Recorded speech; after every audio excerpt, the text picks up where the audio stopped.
I've been dreaming on in my head like I've seen it. A life worth living is a life with meaning. I'll do what I. Assalamualaikum warahmatullahi wabarakatuh. Welcome again to my channel Bang Kopil Official. Nah, di video kali ini ya guys, ini saya mendapatkan sebuah surat peringatan ya, yang dikirim dari beberapa subscriber channel Bang Kopil Official yang mengalami ya sedikit ngedrop lah ya gitu ya, mentalnya gitu gara-gara gagal bayar di kredit pintar baru beberapa hari saja gitu ya. Dan ini dia dikirim surat langsung dari kredit pintar katanya begitu ya. Nah, ini akan saya share sebuah pengalaman saya juga gitu ya, yang mengalami gagal bayar di kredit pintar, yang mungkin bisa teman-teman jadikan ini ya, sebuah penguatan lah gitu ya buat kalian yang mungkin sekarang masih diteror ya, ataupun juga masih was-was. Kalian bisa belajar dari apa yang saya alami gitu ya ketika mengalami gagal bayar kredit pintar gitu ya.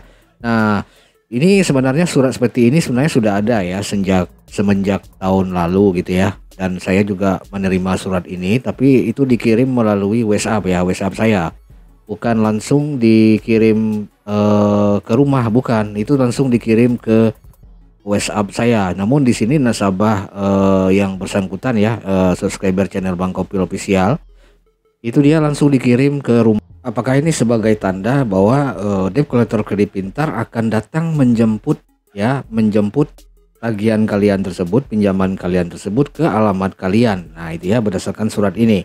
Oke ya guys, akan saya bahas ya di sini, apakah dengan datangnya surat somasi ini, peringatan ini akan diikuti oleh debt collector yang akan datang ke rumah kalian juga gitu ya. Oke. Nah, di sini saya akan jelaskan kepada kalian ya. Saya juga mengalami ya gagal bayar di kredit pintar, itu sudah terhitung semenjak 2021 lalu ya. Di akhir 2021 lalu saya mengalami gagal bayar kredit pintar. Dihubungi debt collector lapangannya gitu ya. Katanya mau ke rumah, katanya ya bermacam-macam lah ya yang saya alami waktu itu ya. Nah, ini mungkin bisa menjadi penyemangat kalian atau penguatan kalian ya, yang juga mungkin mengalami hal yang sama seperti saya dulunya gitu ya. Mungkin kalian baru 1 hari 2 hari kalian udah was-was ya, cemas gitu ya. Apakah ini memang benar mereka akan datang menjemput dana tersebut ke rumah kalian atau ke tempat kerja kalian gitu ya. Nah, ini berdasarkan pengalaman saya ya. Saya mengalami gagal bayar itu udah lama banget ya gitu ya. Memang ada dari ancaman mereka itu sudah mengatakan mereka akan datang ke rumah untuk mengambil dananya. Nah, itu udah berulang kali saya hadapi gitu ya guys ya. Dan juga mereka juga akan melaporkan perihal hal ini gitu ya, gagal bayar kita gitu, itu ke kepala desa kita gitu ya, ke RT kita. Pokoknya mereka melakukan hal-hal yang mungkin bisa membuat mental kalian down gitu ya. Jadi ini setelah saya alami 1 tahun lebih ya, hampir 2 tahun ya, ternyata nggak ada apa-apanya gitu guys. Debt collector lapangannya nggak datang ke rumah gitu, dan bahkan sekarang mereka tidak menghubungi saya gitu. Ya, saya telah mengalami gagal bayar sekitar berapa ya, sekitar 6 jutaan ya total yang sekarang yang harus saya kembalikan, itu masuk bunga dan biaya keterlambatan lah begitu ya, seperti itu. Nah, jadi untuk gagal bayar kredit pintar kalian jangan takut ya, jangan merasa mentalnya down ya gara-gara gagal bayar kredit pintar. Nggak masalah kalian mengalami gagal bayar kredit pintar, nggak masalah guys. Juga tidak akan berpengaruh di BI checking, tidak akan berpengaruh kalau menurut saya gitu ya, karena buktinya sekarang saya masih bisa melakukan pengajuan pinjaman, baik pengajuan di perbankan, pengajuan di paylater ya, dan juga pengajuan di pinjol-pinjol lainnya. Jadi kredit pintar ini bisa dibilang pengecualian lah pinjol OJK, yang mungkin efeknya nggak terlalu signifikan ya terhadap blacklist BI checking kita gitu.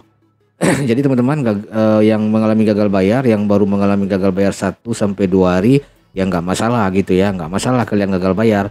Cuman ya resikonya yaitu kalian akan diteror oleh mereka, diteror oleh debt collector lapangannya ya, dan juga kalian tidak akan bisa melakukan pinjaman lagi ya di kredit pintar. Yang kabarnya sekarang kredit pintar ini bisa melakukan pencairan hingga 3 kali guys di aplikasinya untuk saat ini ya, informasi yang saya dapat. Ya, kalau kalian gagal bayar di kredit pintar itu nggak masalah, namun kalian tidak bisa mendapatkan pinjaman kembali di kredit pintar ini gitu ya. Nah, itu konsekuensi dan risiko jeleknya gitu ya, akibat dampak negatifnya terhadap kalian nantinya kalau kalian mengalami gagal bayar kredit pintar. Untuk mereka datang ke rumah itu nggak ada guys ya, nggak ada, dan mereka juga nggak akan pernah datang ke tempat kalian. Mereka semuanya via online semua, jadi jangan khawatir. Yang mereka kirim ini hanya untuk menakut-nakutin kalian saja gitu. Oke, jadi mungkin itu ya teman, sedikit pengalaman saya ya, sekaligus menjadi solusi ya buat teman-teman yang melaporkan subscriber channel Bang Kopil Official. Semoga bermanfaat ini ya, dan kalian tidak resah akibat masalah ini. Ya itu tergantung kalian sendiri, apakah mau galbay atau mau bayar, itu terserah kalian. Kalau kalian bayar, kalian dapat fasilitasnya kembali. Kalian bisa pinjam 3 kali dalam dalam periode tertentu ya di kredit pintar ini. Kalau kalian butuh dana di sini, kalau nggak bisa ya udah kalian tidak bisa pinjam lagi. Semoga bermanfaat. Akhirnya saya ucapkan assalamualaikum warahmatullahi wabarakatuh. Markisan sukses buat kita semua.